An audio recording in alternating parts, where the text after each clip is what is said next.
Hi, everyone. This is Matt with ESI Survival Guide. We are an online resource designed to help legal professionals navigate the electronic wilderness. And I want to welcome you all to a very, very special discussion, one I'm very excited about, with our very special guest, Debbie Reynolds. But before we jump in, the old trusty disclaimer.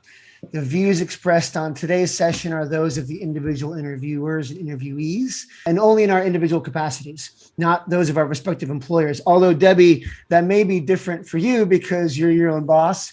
So, but I'll keep it at that. And also, I want to direct everyone to the disclaimer on the website for some more legalese. But with that, I would like to introduce Debbie Reynolds, the Data Diva herself. Debbie, thank you for joining us. Well, thank you for having me. This is wonderful. We've had some great chats previously, so I'm looking forward to talking with you today. Well, I'm also really excited to have the person who I probably steal from the most in terms of my videos and my techniques and what I'm trying to do here. So I'm full disclaimer, but I'm absolutely psyched to have you here on the guide. And so what I like to do is I like to introduce my guests. So if you can indulge me for a little bit, not to flatter you too much and make you blush, but I'll see what I can do. And as prolific as you are, I just want to introduce you for our viewers. I think I'd probably be hard pressed to find a viewer in our circle that doesn't know who you are. But Debbie is the principal and founder, CEO, and chief privacy officer of Debbie Reynolds Consulting, and is one of the world's leading professionals in the area of data privacy, cyber breach, emerging technology. And here's some other ways that I think I can describe Debbie. So I'll check all the boxes. World-renowned technologist, check. Industry thought leader, check. Internationally published author, check. Prolific multimedia expert.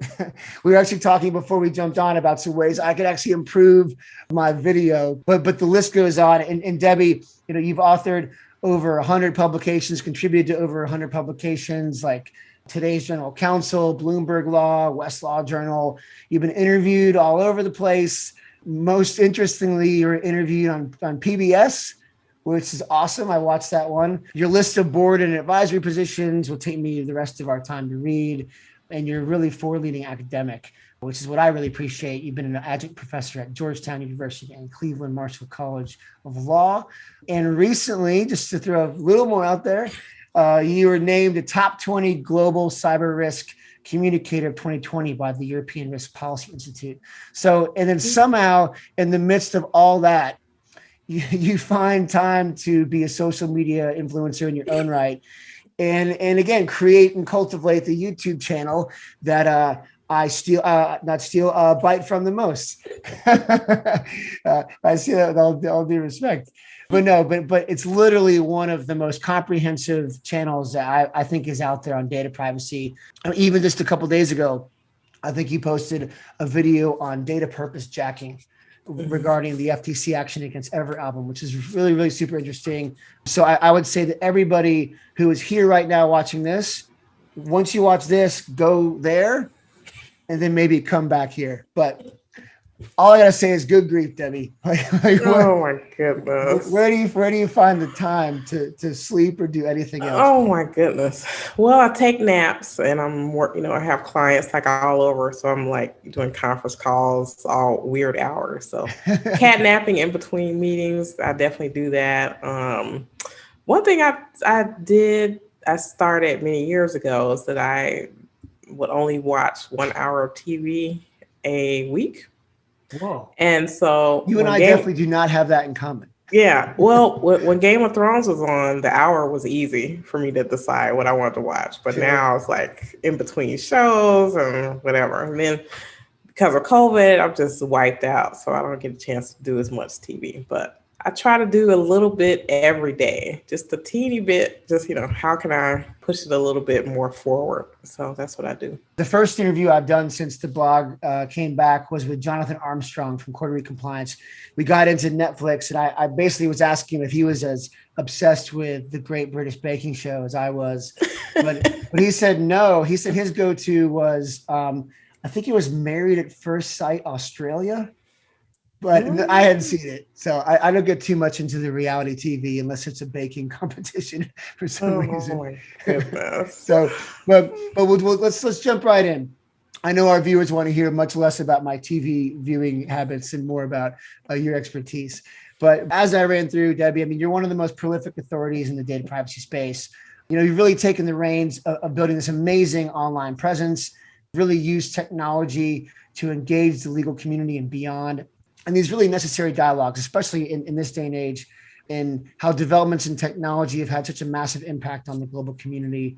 And, you know, I really love this space because of all the interesting people that you get to meet and that exist in it. Everyone comes from kind of this unique story. Before we jump into the substantive aspects of the talk, you know, tell us about the evolution of Debbie Reynolds into the Data Diva. And if you could add, you know, what was one thing that you did or do to keep you moving forward? I mean, just that introduction. I mean, and for the viewers, it doesn't even scratch the surface. For someone to have such a prolific career, you really have to have something that drives you. You know, what is that?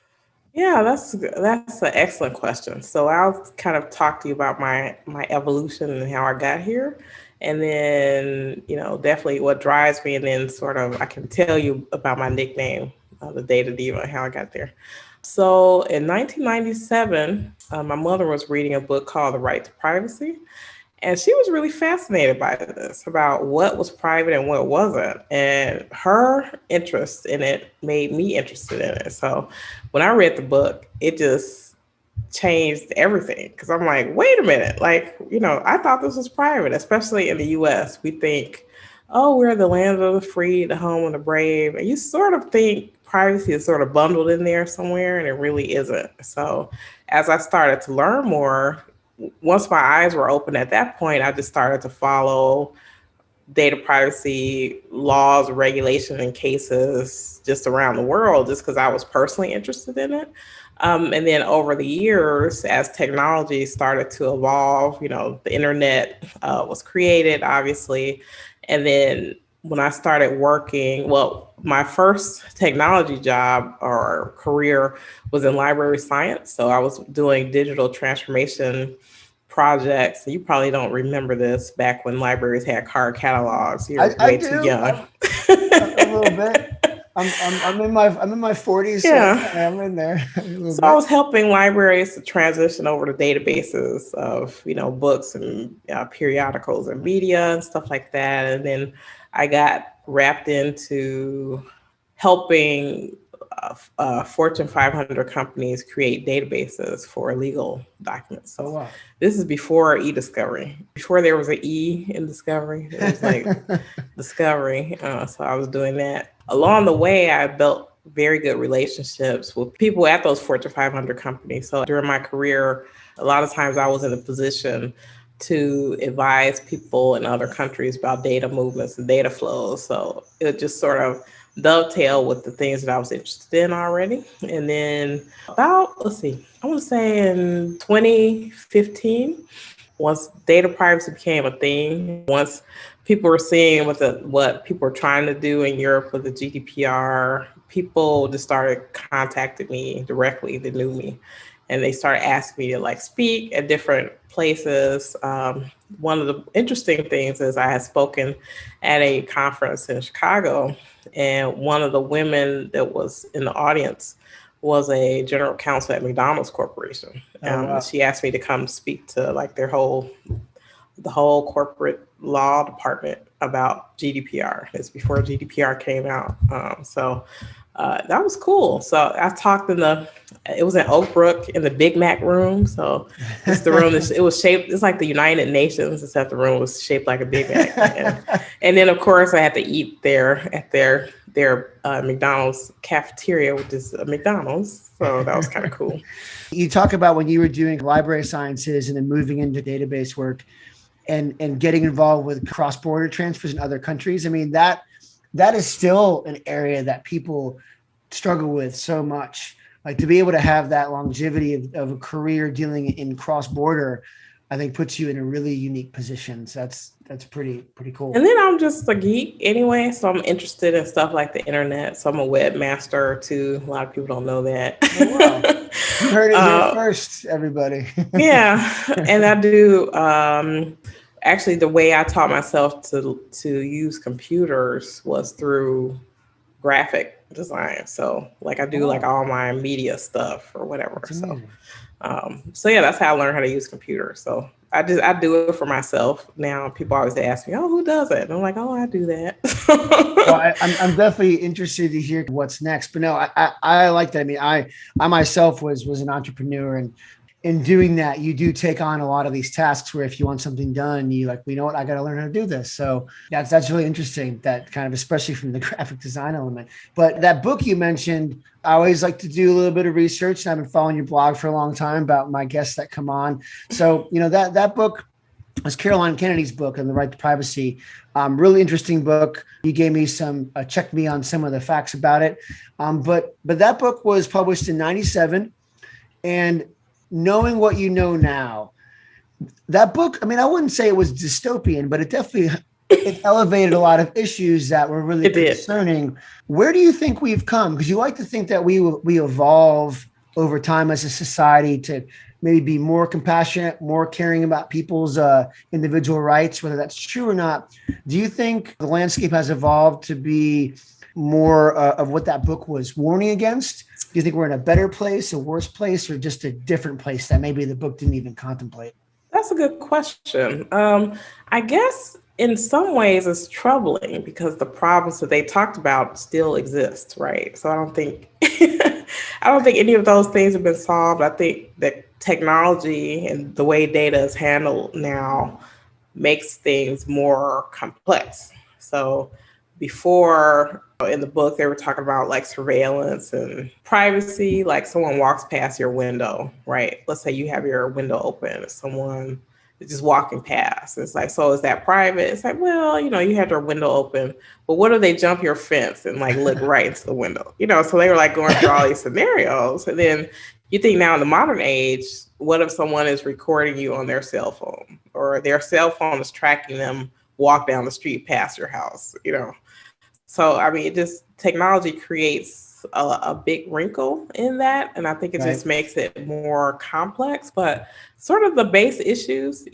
me, it was fascinating to go back and look at that book. They were really forward thinking about it back then in a way that I don't think a lot of people were thinking at that time, because you think about it, 1997, the internet was just a baby. We didn't know what the internet was going to be back then in 1997. We were still getting like AOL discs in the mail. And I still remember like I think I still have one of those in storage, the little AOL CD. My best friend used to laugh at me because we would get so many of them in the mail. I would just throw the disc out and I would use the little tin thing for other stuff. So he thought that was funny. To your first point, that's why I live on the 18th floor of my building, so I don't have to have anybody walking by or anything. But then again, there are drones, so that's right. Technology evolves. That's a really interesting thing, is that when you say that it's difficult to really understand how these problems evolve and our solutions to deal with them, because the technology evolves even faster, right? Oh, totally. I know we're talking, in the book, they were giving examples about someone peeping in your window, or you have your window open, if they're on a public sidewalk, then there's a peeping and stuff like that. But then now you have drones that will go into your house and fly around and record stuff. So it's like, I don't know, we're inviting some of this surveillance into our lives. We'll talk a little bit later about how generational attitudes towards privacy shift as well. So it's almost like folks like us who might be more concerned about privacy. On one hand, I see examples of that eroding with kind of younger generations. At the same time, I also see these issues getting more prevalent and people talking about them more. So it's kind of a weird balance. But let's jump in real quick. I want to focus on a topic that I've read all your blog entries about, the internet of's hierarchy. Mm-hmm. So we have the internet of everything, the internet of things, the internet of bodies. This resource is meant to be for technology neophytes as much as it is expert explorers. So first, if you could you describe, what are each of these concepts? Internet of everything, things, bodies. So basically, the Internet of Things or the Internet of anything really is a device of some sort that has internet connectivity. So something that may not have ever had or needed to have internet connectivity now has an IP address.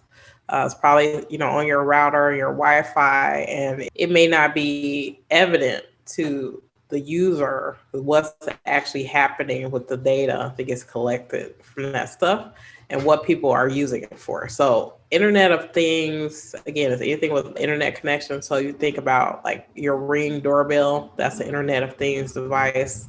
They have the fancy refrigerators that'll tell you when you have, you're out of milk or something, and it'll order stuff for you. The vacuum cleaners that go around your house, they're basically mapping your residence and stuff that's in there. Okay. That's good too. But you wouldn't know that, right? Because Right. you think, okay, something's connected to the internet. It has a screen and I can interact with it and I can find out what's happening. Even like the smart speakers, that's a big one where most people aren't aware of what is being recorded there. They think just because, we have a code word and the thing responds to me, is literally listening constantly. So once just like you search for something on the internet, like on Google or whatever, like they basically own what you just put in there. So when you're talking to smart speaker devices, it's probably their terms of service is probably like 100 pages long. If you look in there, it'll tell you that they're recording this in some way, or, and then for me, I think Internet of Bodies is really fascinating because I think that this area is going to really explode because of COVID, right? Because of COVID now, there's going to be a lot of acceleration in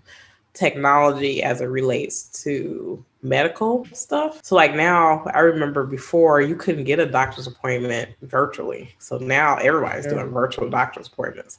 But now they're going to be in a situation where they want to be able to diagnose people at a distance. So they may send you a device that they want you to wear, or, I saw this thing recently. There's like a thing that will track your vital signs. It looks like a stamp that you get from the post office, and you just, tag it on there.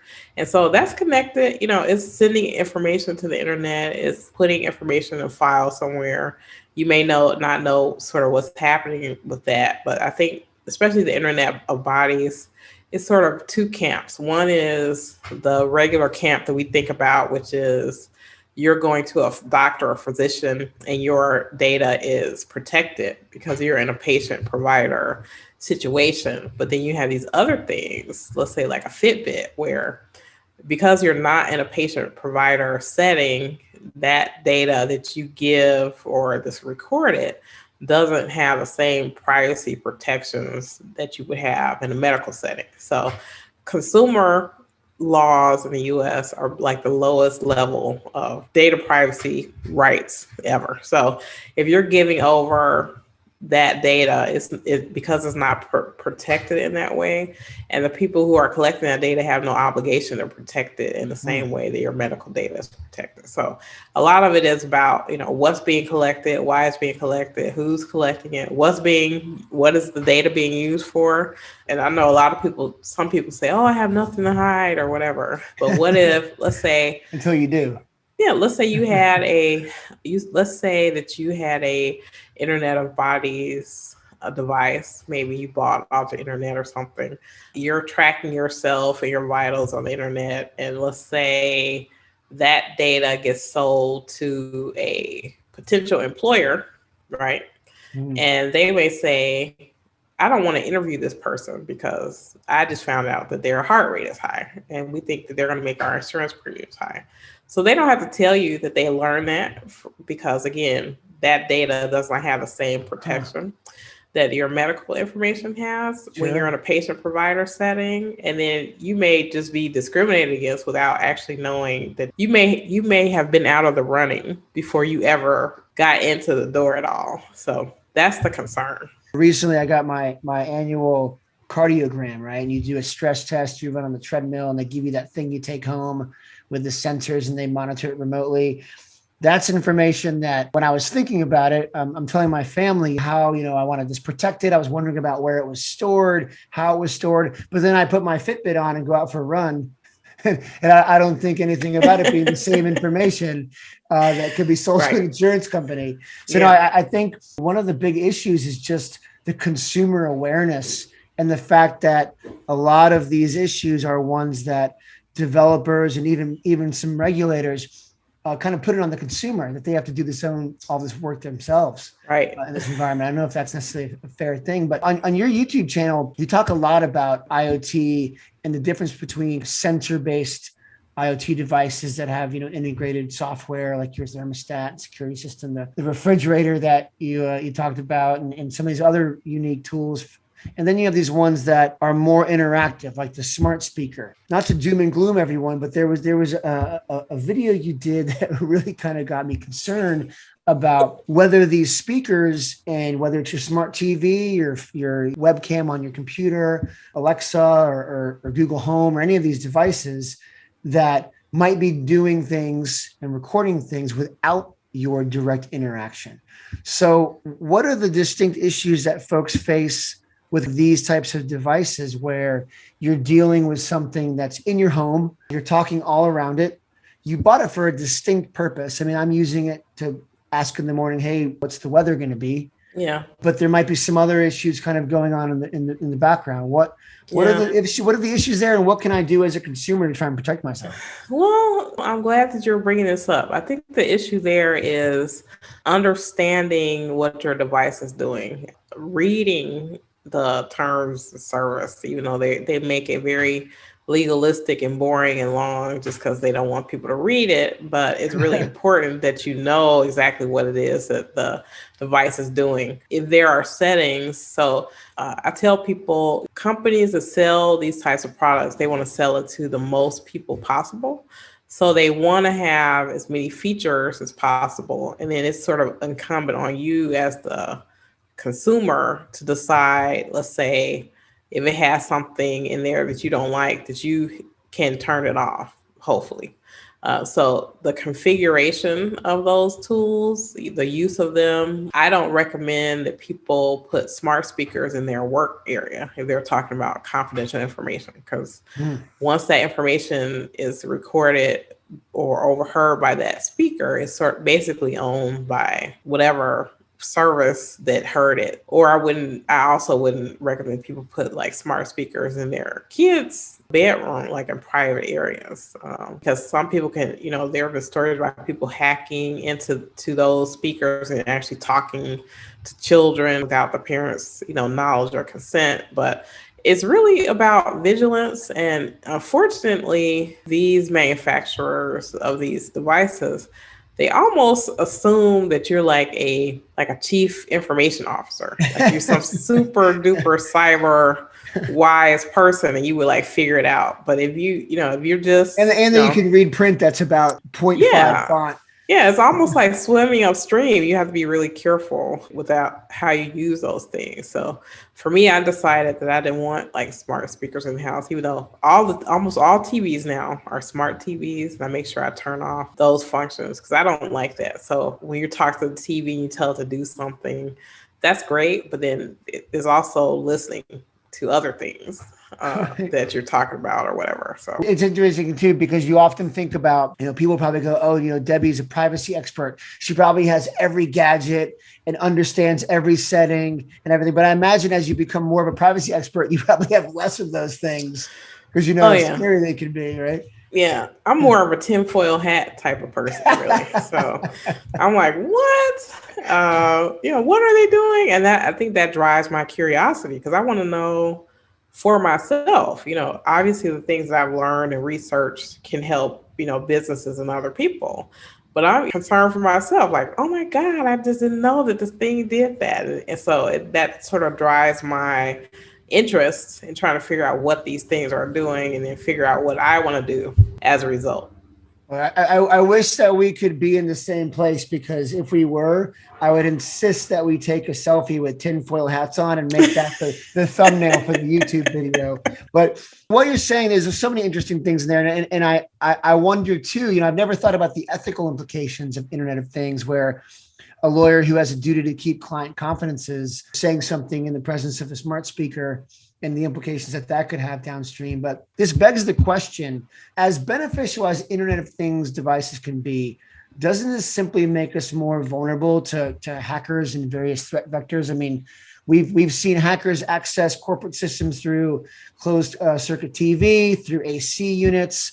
There was a 2018 case where hackers accessed a bunch of high roller information through the thermometer and the thermostat that was in an aquarium. Are we always going to be behind the ball when it comes to IoT security, or is there a way forward to try and jump out ahead of this? That's a good question. There's a vast gap between consumer understanding of these products and how to protect themselves, and then what the manufacturers are doing. So the problem I see is the manufacturers don't really have enough skin in the game about how consumers use stuff.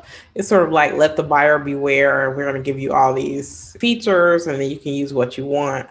A lot of people, they know a lot of people go with the default setting. So the default setting for a lot of these things is everything. So they want to do everything unless you try to go and make some adjustments or make some changes. Or, my thing is, I think it's important that people have their eyes wide open. So I like to talk to people when they want to use these devices, and I make sure I explain to them, this is what it does. Here are kind of the risks and the rewards, and they have to decide for themselves whether they think it's worth it. And for some people, it is. I think what will happen, what I'm seeing now is that, and I think this is partially because of COVID now. So we're sharing things now that we never shared before. So when you used to talk to people and ask, how are you? That was like a rhetorical question. But like now people actually answer that question. They'll share stuff with you, right? But now it's like, it's so much data that's sort of out in the wild now, especially as technology is, getting more complex, and we're trying to catch up. But I am hopeful in seeing that people seem to be caring more about their information, and they're asking the right questions, which is important. So I think if we're curious, we're asking the right questions, we don't go down the simple path. Again, I am sort of a tinfoil hat person, but I think, my thing is, I tell people, you have to know what you're doing and you have to know what the consequences are. So for technology companies, and I see this pattern constantly where they want to psychologically get you excited to have you sign up or, buy a product right away, but then the harm is delayed. So the harm may be, months down the line or years down the line. Cambridge Analytica, right? That's the yeah. So, but they want to get you, and they succeed a lot psychologically because they play these psychological tricks on people that they know work. So they want to get you to use the device or do whatever and not think about the harm, down the line. So I guess that's where I come in. I can always imagine too, there being some type of law where, like you said before, how the default setting is everything. I almost think it might be a better thing, at least in the near term, until people become more savvy. Instead of, it's almost like an opt out, right? Everything's checked and then you opt out. It has to be opt in, and almost like there's some type of tutorial about the security settings. You have a privacy policy, a privacy notice, your CCPA notice on the website, but with an IoT device, it should almost have like a booklet you have to read that goes through each one of these things. I don't know if people would read that, but then it's more of an opt-in where you get to choose at the outset of setting up a device, as opposed to you jump right into the functionality and you just cross your fingers and you don't really get into the privacy things until, like you said, that delayed impact. Then you're worried about it. There's trickery, right? There's psychological manipulation that happens. So they try to make it as hard as possible for you to make those changes. And they know at some point you're going to get tired and just give up. And that happens a lot of times. Or let's say you tried to do everything right? So you went into the special privacy section, you checked all the boxes. And then as you're using the app, it started asking you different questions. And now you're trumping literally the things that you did in this other special privacy section. And, you could say, well, I don't want you to record my conversation. And then you go into a conversation and they're like, hey, we want access to this. And you say yes. And that basically wiped out all the other stuff. Right. So it's definitely shenanigans happening with those things. And it's funny because I had a friend that he was trying to sign on. I don't know if it's like a gaming site or whatever. But in Europe, a lot of what they are doing with their laws is very consent based. So you have to get consent for this, consent for that.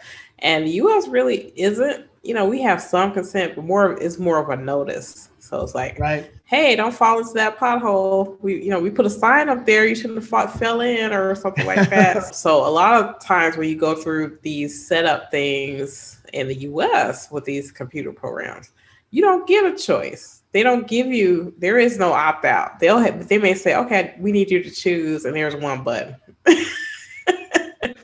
So you can't go further unless you check the one button. And it really isn't a choice because there was no option for anything other than that.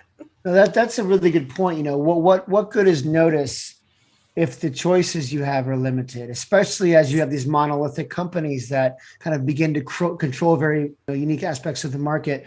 Harkening back to that the previous interview we did with Jonathan Armstrong, he had a really interesting point when talking about GDPR and data transfers, about how a lot of these privacy regulations were essentially an end-around way to deal with antitrust, as a way to penalize your big Facebooks and Googles in a way that allowed them and stalled them so other companies could get in and create more choice and to get off the ground. So, I think that's really interesting to create that split between a notice regime and a consent regime. I think that's definitely describes the United States well, at least the state of privacy now. But yeah, I think there's definitely a lot of different issues as well that we could talk about on that front. I mean, it's funny you talk about kind of the trickery that goes in. I won't name the carrier, but maybe the analog version of that, if you will, is being on the phone with customer service for 45 minutes, then it gets disconnected, right? Because they assume you're not going to call back and ask for that refund another 5 times. or like the shopping cart thing. So I love shopping, so that's one of my hobbies, and I do it for sport, right? So I really enjoy it. But one of the cool things that I do that I would highly recommend other people do is if you put something in the shopping cart and don't buy it, they'll contact you and they'll give you a discount. So I'll like to do that. That's a good, you know what? So this is the ESI Survival Guide. That's the survival tip that everybody needs to take away from this. Yeah. I did not know that. There you go. I told my boyfriend. Imagine what would happen is they'd call you and inundate you with like stuff on your phone and everywhere you possibly went and coupons and whatnot. But yeah, they're like, did you forget something in your shopping cart or whatever? We'll give you an extra discount. So yeah. That's awesome. So when I need to get some new video equipment for the blog, I'll just go to B&H Photo and put a whole bunch of stuff in the shopping cart. That's right. And just wait. Awesome. Wonderful tip. Well, I think that one of the obvious logical things going from Internet of Things, we spoke about Internet of Bodies, and Internet of Bodies obviously is part and parcel. It's inextricably linked to biometrics. Again, like I said before, if something kind of comes up that might need a definition, I'll ask you for that. So biometrics, what are biometrics, and is it one thing or are there different categories of biometrics? So biometrics really is kind of the capture or measurement of any type of physical feature about an individual to use in some type of identification system. So when people, the biometric that people know about and have known about for hundreds of years are fingerprints, right? Sure. So that's one that's been used forever. People know a lot about that. Now, of course, on phones, we have facial detection, facial recognition, where they're detecting a face and they're trying to figure out if you're the person that owns the phone and you open up stuff.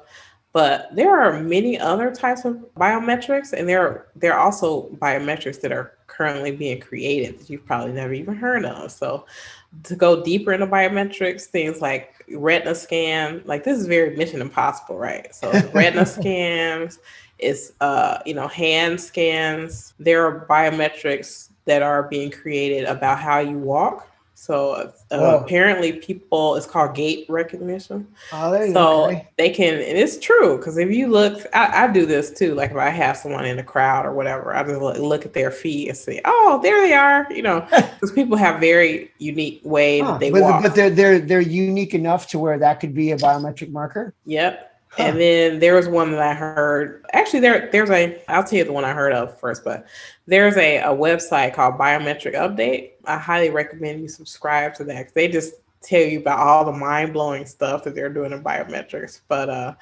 another one is apparently sending a sound through people's hand is very unique. So like a clap? No, like a sound wave. Like they have a device. Through it. They send a sound wave through your hand. Apparently, it's very unique.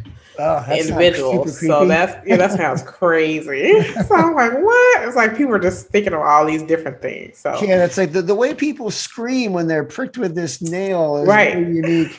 but I mean, I know that biometrics is exploding. There's a Juniper Research report that talks about the explosion in terms of facial recognition hitting 800 million smartphones by 2024. And there's so many unique uses of it. I mean, you talk about facial recognition before.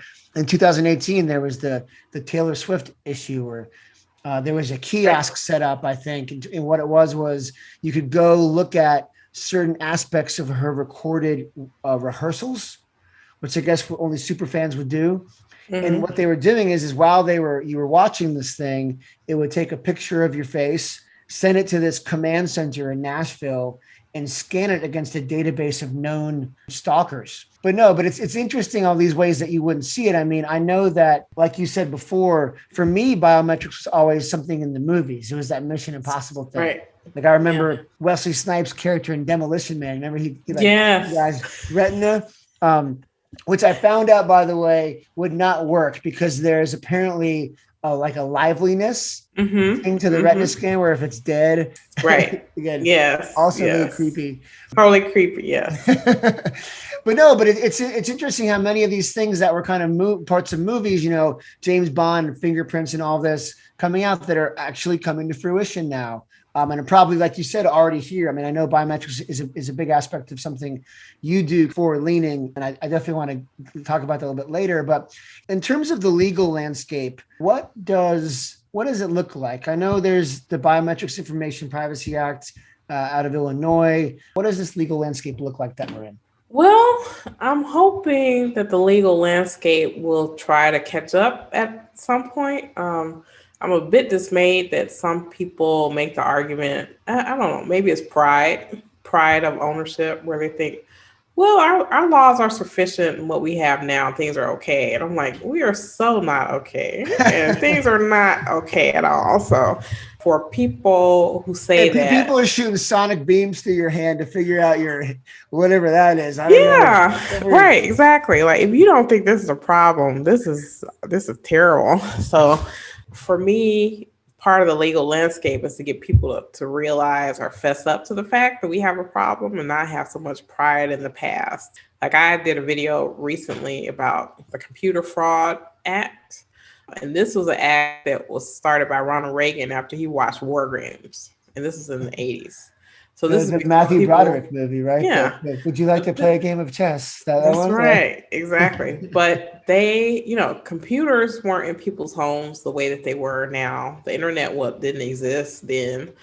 He was just sort of thinking, wow, this would be like really bad if this happened. So for him, it was very forward looking that he created this law. But now, 30, 40 years later, people are still looking at that law. It's like so much has changed in the last 30 years, so it doesn't really apply.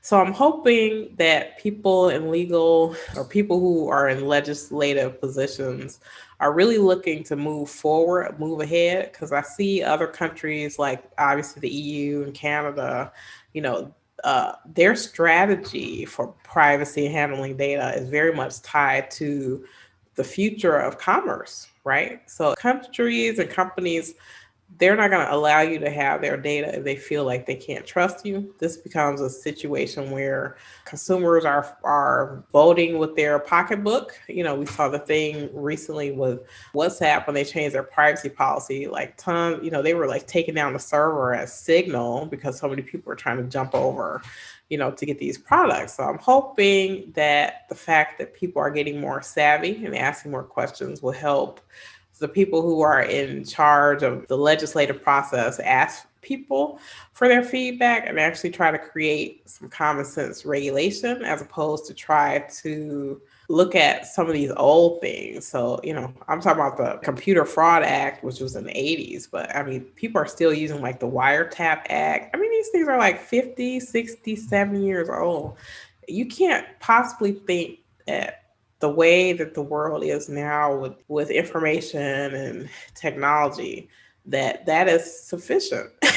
You just can't it's think also the data is so different. So what happens when a data breach happens? I mean, so when you have a data breach, as we would contemplate it now, your bank account getting hacked, your PayPal getting hacked, or your company information getting hacked, when that happens, that's information. You can change a password. You can update and lock down your bank account.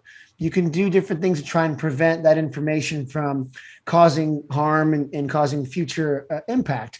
But I can't change my fingerprints. I can't change my retina. What are the implications for a breach of biometric data? And doesn't that issue alone require that there's some update in the law? It should. It definitely should. But I think it's really difficult now to get big things done.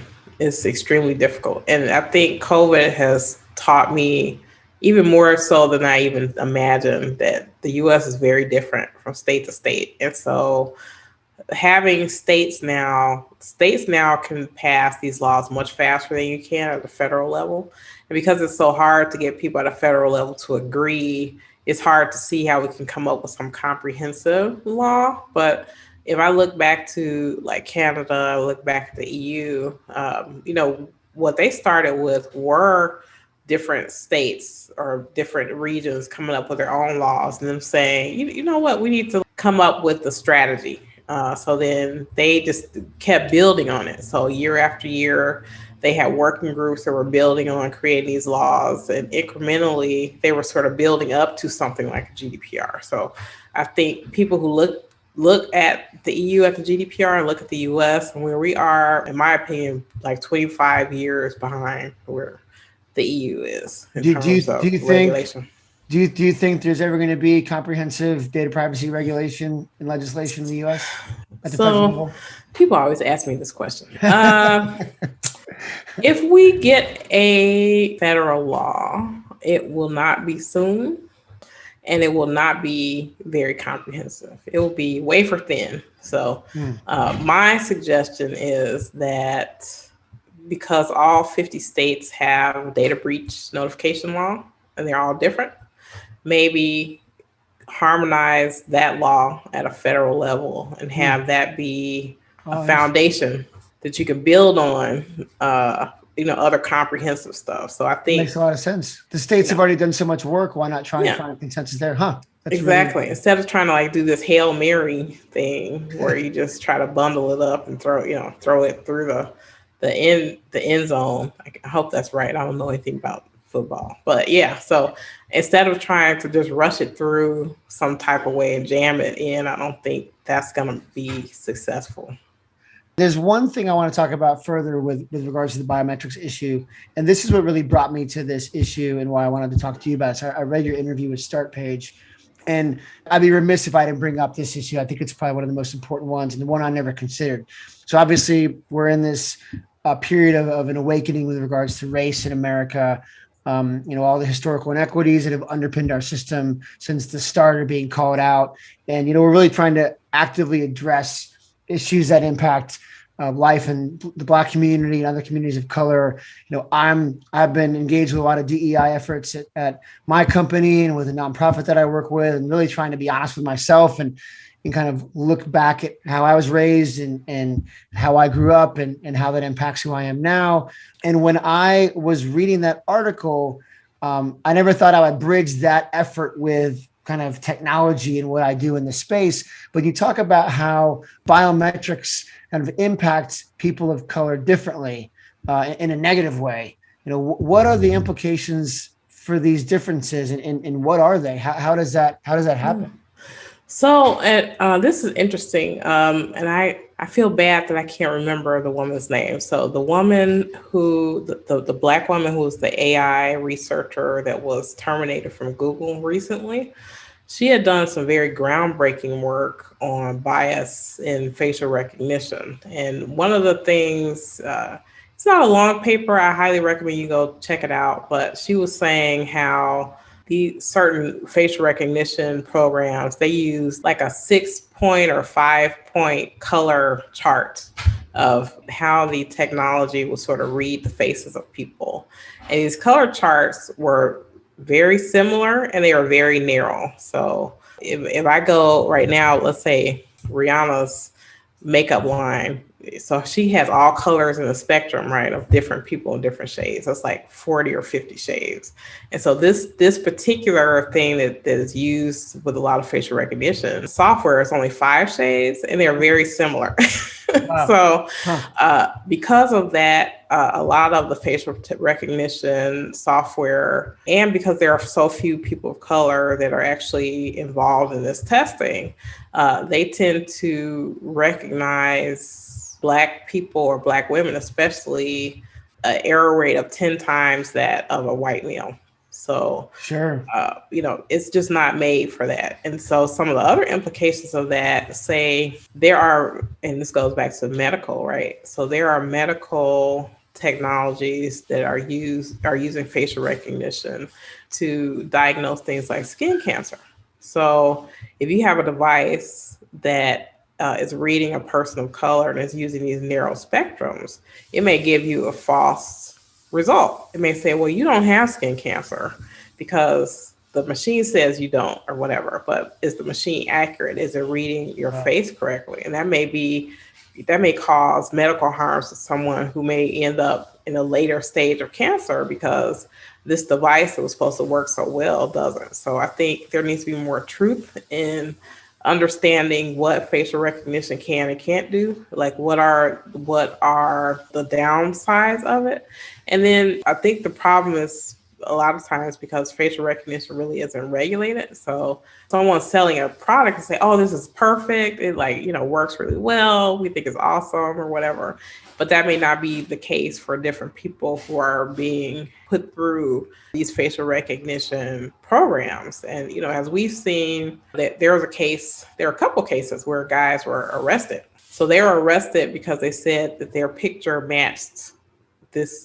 They did a search on like a DMV database and they thought these people looked like a suspect. And this one guy, the police arrested him and they even admitted that he didn't look like the photo, right? So the judge, they took him in front of the judge. The judge said, "This is clearly not the same person." It's like what is wrong with your eyeballs, basically? But so he was eventually released. But I mean, can you imagine that you got arrested for a crime and you have to rely on the mercy of someone to say that you don't look like this photograph? For some of these facial recognition programs they are selling, they may say we have a 30% error rate. Well, so does that mean 30 people go to jail? Yeah, I mean, especially too, when you combine witness bias with limitations of technology, and then you have the lack of oversight over how those tools might be deployed by law enforcement agencies. That's just insane of the problems that could emerge from that. Do you know of any efforts? I mean, it seems like, so is the solution to not only maybe limit the way that certain profiling tools or certain biometrics are used in those types of circumstances, but also to up the technology to change it to account for the near limitless spectrum of color there is across races? Yeah, I think you hit the nail on the head. I think it has to be both. So I think it has to be improving the technology because the technology isn't going to go away. But then also, I don't think it should be used in a situation that could cause permanent harm to an individual, right? So maybe it can be used in sort of lower stakes situations, where they may perform better in that way. And then also, I always say, this is funny. So when I look at movies, I like to watch movies about technology, and it's crazy to me. I didn't understand why almost all movies about technology had like the evil robot, because robots did all these bad things or whatever. Sure. But a lot of it is mentally, psychologically an abdication of responsibility from humans, right? So a human should make the final judgment. Even an algorithm can't be ethical, because ethics is about humans and it's about judgment, right? So all they're doing is making a decision, yes or no. But we as humans need to be the ones to say, this is right and this is wrong. And that's where I feel like we've gotten things wrong about this, because we're thinking of it like a TV show or something, like a movie where the computer is all knowing and it knows everything, and it tells you, you don't know anything because it tells you all this other type of stuff. So it's like I guess to me, it's almost like the example of GPS. So I remember I used to have to read maps. You go into the drugstore, you get a map and you read it and figure out how to get where you're going to go. And like now with GPS, most people don't even know how to get around. Like if the GPS told them to run into the lake, they would do it, because they're like, oh, I don't know, or whatever. But when you said go to the store and buy a map, you just lost about half the audience. I'm dating myself. Yeah. You're like, No. maps Well, of stores. Yeah, but it is really interesting to think about that and how technology is portrayed, whether you're talking about the singularity or you're talking about, a computer like HAL, all the way up through movies and TV today into series like The Black Mirror, where it's all about crazy technology and privacy loss and things like that. But the issue of race, biometrics, law enforcement, and society, I think, is an extremely interesting topic. I love to talk about that more with you at some point. B, I would love to know if there's any opportunities or programs going on that are designed to try and change that. Like we said, about update that technology or even regulate it. Because that, if there's one area of technology that should be heavily regulated, it's that. Oh, absolutely. And also too, I'd like to find that piece that you mentioned of the Google engineer. Maybe we can put that in the links under the resources on the page here. But yeah. But as we, and again, we could spend an hour on that, but as we come kind of towards the close, there's one area I want to talk about too, because it's near and dear to my heart. I have a 4-year-old son, and I almost bought this new toy called Moxie. And many people might have seen the pre-order for this thing. The little YouTube ad looks amazing, but then I started thinking about it and I was like, this is actually some serious Big Brother, Chucky, turn my kid against me type of thing, possibly. But it's equally amazing looking and super creepy. But another type of IoT, Internet of Toys. Yeah. I remember back in 2015, there was that Hello Barbie privacy scandal, if you will. Yeah. How far have we come with connected toys? And what are the specific issues when it comes to children and Internet of Things, especially in the home? I think it's a serious issue. There was actually a dog. There was like I don't know, I can't remember what company. It was a big company. They had this little mechanical dog and it had internet connections with IoT device. And they can't sell it in Illinois because of the legal issues. So you probably go to another state and buy it, but because of the biometric law, the manufacturer decided they didn't want to risk it by selling it in Illinois. So you can't buy that toy in Illinois. But it is concerning. I mean, I remember we used to have like the low-tech toys, like the Easy Bake Oven, and they had like Baby Alive where she cried and do stupid stuff. But it was just like a recorder. Also super creepy toy. They were totally creepy. But now, just because there's so much technology, you just have to be wary of the vulnerabilities, right? That can happen. So you don't want people hacking into the toy, and especially if the toy can speak and there's voices coming out of it. We have people who can hack your thermostat and change stuff, or speak to you through your speaker or through hacking. So I think for kids right now, that's such a big issue. And so in the US right now, there's a push to try to strengthen privacy laws, or at least to try to have on a federal and a state level laws related to children, having them be stronger. So the CPRA that just passed in November, and it's going to go in full effect in 2023, has actually increased the fines for issues around children and data, their consumer data. So I think it's like 3 times the fine. So they're really trying to put a fine point on that, because children, as you know, are helpless. They're not consumers in the same way that a parent would be. And I think if I were a parent, I would be very upset if this device I brought in to my home was actually doing things that I didn't agree to, or didn't know that it could do.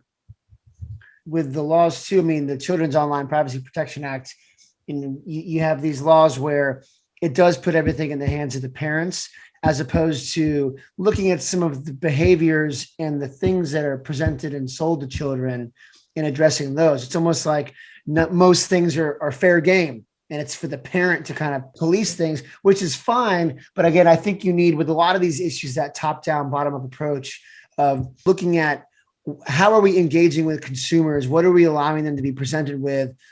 Should they be expected to understand on one side, and then having that, okay, well, it's a free country and people need to be able to consent to things if they want. I think there's becoming a fine line between those two things with regards to technology and data privacy, where it's such a complex issue that we're expecting every John and Susie Q consumer to understand. So, well, and then consent is tricky. So I've yet to have someone tell me any different, but consent, there are almost no limits to what people can consent to, right? So you probably can't, so it's illegal to sell your organs, but that's about it. So consent can go way, way up. So like you said, if a parent decides they want to consent to something, for their child, it doesn't necessarily have to be good for the child. right. They just consent, and they can consent to whatever. So there was an app that came out a couple of years ago. I don't know if you heard about this one, but it was like a face app that would take a picture of your face and then would age you or something, make Sure. you like 10 years, whatever. Well, the company that made that app was really, when you looked at their privacy policy, their terms of service, they were basically saying, if you use this app, you grant us the worldwide exclusive lifetime right to use your image. So let's say you're a kid, you're using this app, and who's to say that your picture is not going to be on a billboard in Japan in 10 years? Right. But not only that too, but you saw with the last political cycle, all these highly sophisticated, whether it's hackers or just kind of independent actors or just people playing pranks, that were able to take facial images and manipulate them. So it looks like people are saying different things or doing different things. It's almost like we're kind of running up against that wall that the GPS is telling us to drive into. And it's not going to be until we get there, right, that something changes, right? It's almost like something big is going to have to happen before we change. But then, of course, you walk the line of that other common movie plot of the dystopian future where the government controls everything and you have no consent because it's for your own good. So yeah, it's definitely a really interesting issue. Yeah.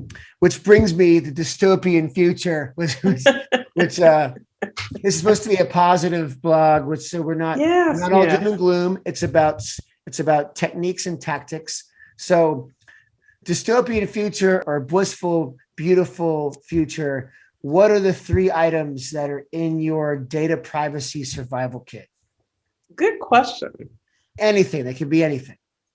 Oh, that's a good question. Even concepts, I would say. So we're going. I guess.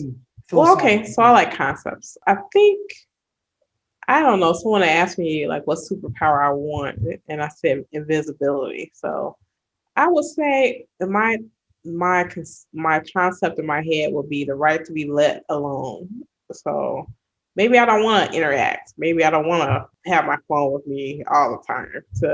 Maybe I want to have anonymity at times. So to me, that's that was like a full-on mic drop answer. I didn't even think about that. The right to be left alone. That's all you need. There you go. There's your kit. Touche. That's right. You turned my question on its head. So thank you so much. But it's okay. So we'll give you that one. So the right to be left alone. What's number 2? I would say number two is don't be so excited about getting the next new thing or the next new whatever. Because again, that's psychological manipulation. They want, oh my God, my friend is doing this, and I should do this. So whenever that happens. I almost bought that Moxie doll, which again, Google it when you guys get done. It's cool and creepy. I almost let a T-1000 Terminator Cyberdyne droid into my house.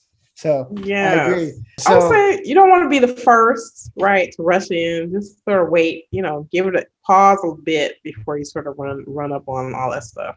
So we have the right to be left alone. We have don't rush into that GPS wall. Don't be the first one to have to get everything. What would be that's going to be the title of this interview. What would be the third and final item in your data privacy survival kit? I would say the third and final item will probably be get involved, even if it's just you. So manage yourself, manage the way you use data. Tell your parents, talk with them about two-factor authentication, even though that's like a hellish conversation, right?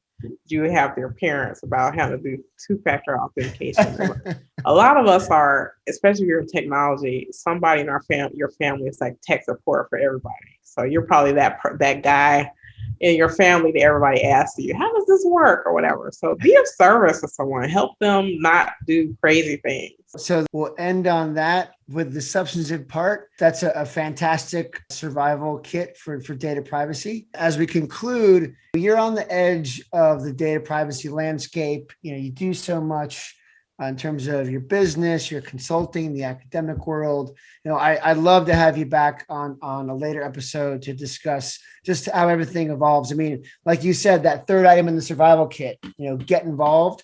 I think that's probably the most important one, because in such a fast-moving, fast-paced, ever-changing landscape as data privacy is, really the best way to survive in it is to learn, right? And to understand what's going on. So love to bring you back on and talk more, but what's next for you? What's something coming up in 2021 that you're really excited about that you can talk about? Sure. One of the things I'm really excited about, I'm doing quite a bit of advisory stuff, but for me, it's been very exciting to be more on the proactive as opposed to the reactive end of things. So that's really the reason why I do what I do, because I feel like I can have the most impact on the front end of a process than the back end. So one of the things I'm working on now is I'm working with a group called XRSI, and basically they are creating a data privacy framework for people who develop virtual reality, augmented reality, mixed reality.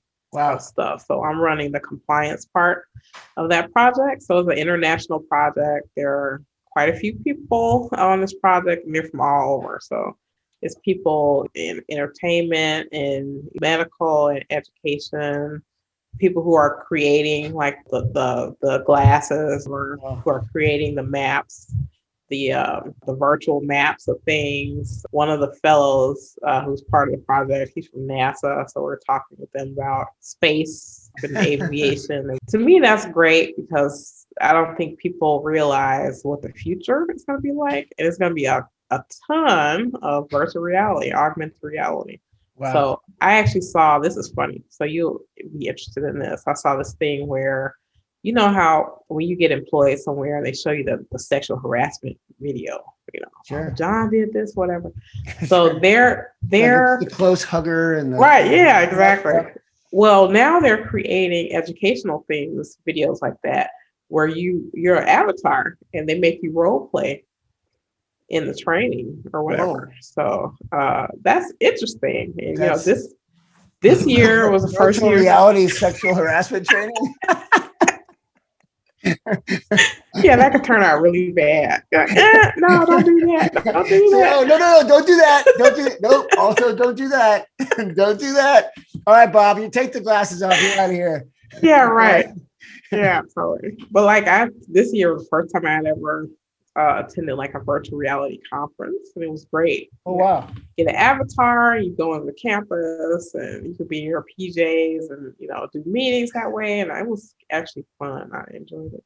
One thing that's come out of all the terribleness of the past year is just the creative ways that people have found to engage each other in the industry through conferences and whatnot. But no, when I asked you if there was anything exciting you had coming up, you definitely didn't disappoint. I mean, that's pretty cool. And also, I think what a perfect way to marry everything that you work on.